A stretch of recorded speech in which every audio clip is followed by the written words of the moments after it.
จิรังวัตยังกายุ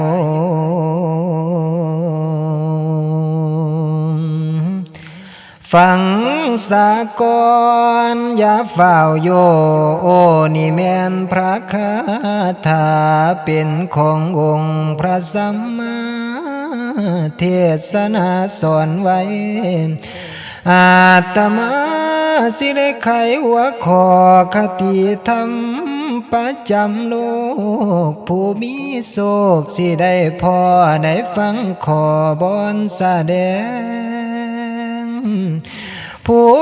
เทียมมือสิได้แจ้งแสงสว่างสิปรากฏนี่แม่นสุนทรโพธิพุทธองค์โดยแท้อาตมานั้นธนากรนมาแลบรรณาการเล่าภาคฝากยุญาติผู้มักแลพ่อได้แก่สวงเงาผู้ฟังธรรมพุทธเจ้าหลายเหล่านั้นจิตได้ของข้ากะใจคนทางอาหารจางเข้มสมเผ็ดหวานที่ท่านแต่งง้อมหรือแกงปนเปียงหูต้มบะจี้เจือนอาหารกินภาคพื้นดาดืนได้กินกันมักไป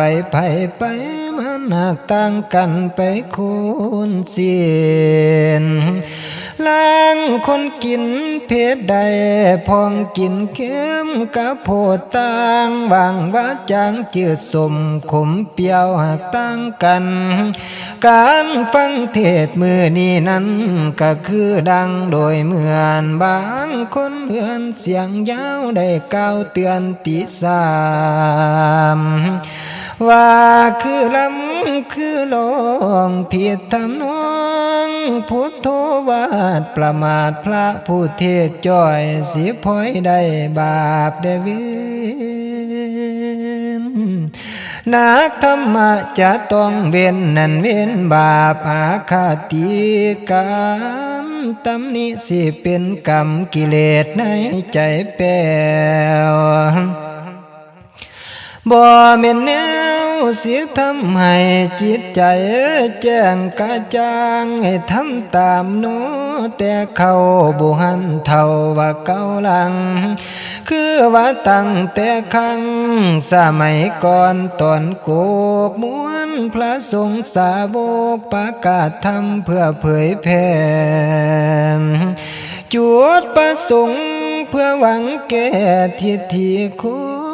ณในถึกทรงผู้ลังคนนั้นจะต้องในจ่าเว้าก้าวผ้าเดียงเว้าสันบ่ฮู้เรื่องบ่ยอมเงียงโสตาจังเก่าสาลาพันยากอมกะใจใส่จามเกิดศรัทธาเสียงห้องเป็นธรรมนองกะเสวา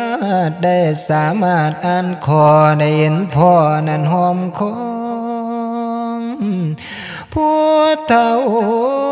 กะทรงได้ยุกย่องประเทศของสมเหมาะแสดงธรรม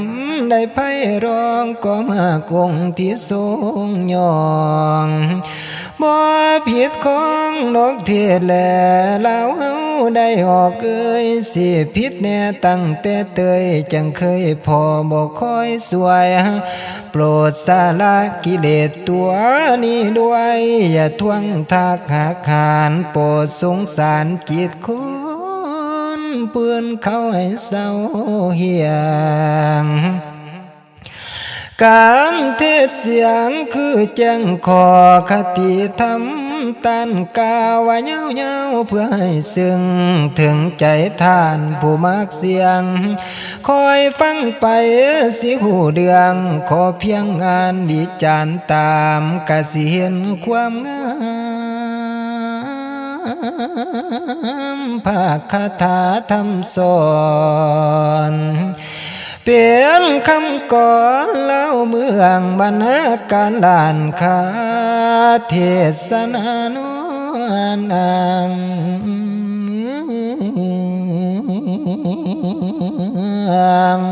ใจวางอย่าหวั่นไหวโทนาศรัทธาอยู่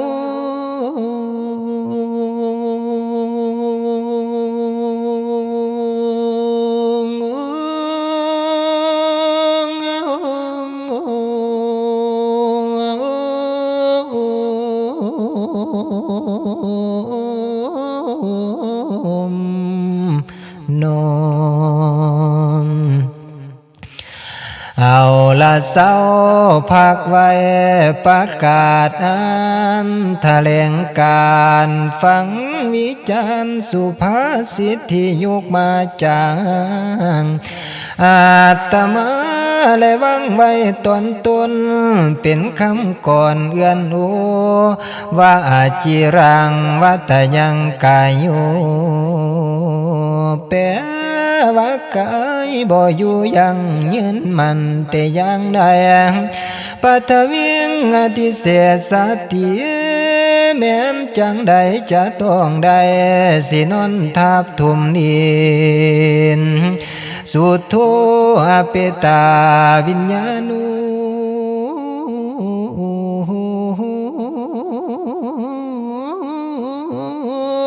เมียนยันเพียนภายพันสิภาคพอ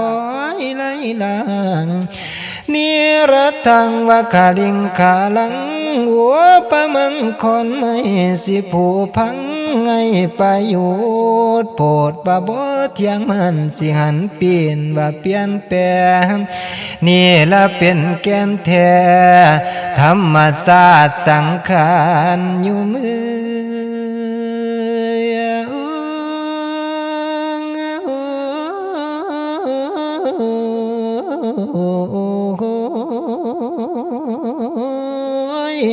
ภัยวิจารเนืองสิทุกข์คายหายเว้นเคียดบ่เห็นสิมองเศร้าบ่บันเทาทุกขเวทฟังเทศของอาตมามือนี้สติตั้งให้ต่อตามโปรดอย่าได้คันคามมันเรื่องแก่เจ็บตายสัตว์ทั้งหลายในโลกาต่างกะพากันพร้อมบ่มีภัยสิหนีพ้นกฎของกรรมธรรมศาสตร์กุศลจะต้องพอดามบาดังกันเพราะฉะนั้นในเฮามันพิจารณาแน่เนือง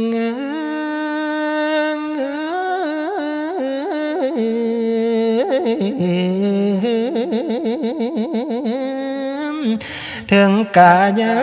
สังขารคู่สุวรรณเองเศร้าวานสารธรรมุมีสรังอนัตติตุเฮามีความแก่เท่าสารการธรรมศาสตร์บ่สามารถดวงพ้นนั้นความเท่าแก่ชรานับแต่มือสิอ่อนลานาศิลาเสียผมเคยดีดำดอกสิงอกแซมแถมซ้อนข่าวพรมืดเกียงหูตากะฟังมืดหนังกะยืดย้อนหอยยันย่อยว่าเหี่ยวเศร้าแขวกะสิดูดแก้มกะสิเว้าขาแดกเข้ากะเอ็นโหดหลังกะโคตรเหนียวกะโคตรบ่อยากพันละนะเว้าผู้เพิ่นเป็นคนเฒ่าจากดีแนวแน่นความแก่บ่อยากพอแต่ขอไว้กะบ่ฟัง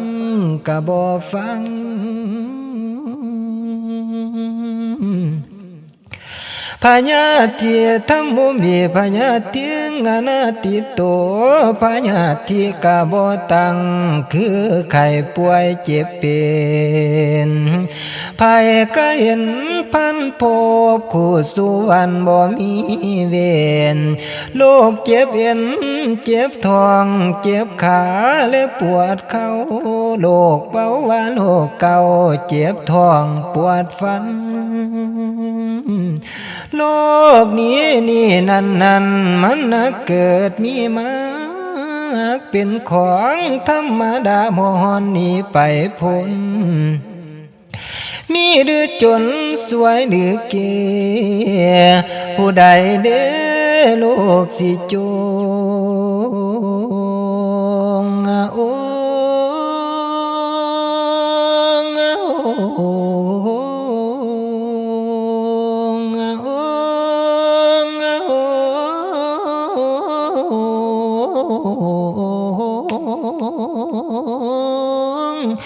แม้นตั้งแต่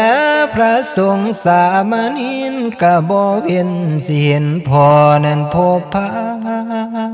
นหูจังสิแล้วยายันบาดพ่อผ่านโลกข้ามามึงมาพยาทีต่อสติเตรียมต่างก็พลังใจไว้มนุษย์ใส่สู่ต่อไปหาหมอให้เพิ่นสวยบ่ถึงข้าวหมดมวยก็คงยังนั่นอยู่ยังในที่สุดจะต้องพังพาดทาบักโลกข้ามืดปัญญายังไงสิภายพร้อมยอมแพ้แม้นแต่หมอก็ยังแย่หมดเวียที่ถ้าหอดที่ยาดีคือจีลางไฟเผาทิมแล้วจังหายละนาแม่นบ่อยู่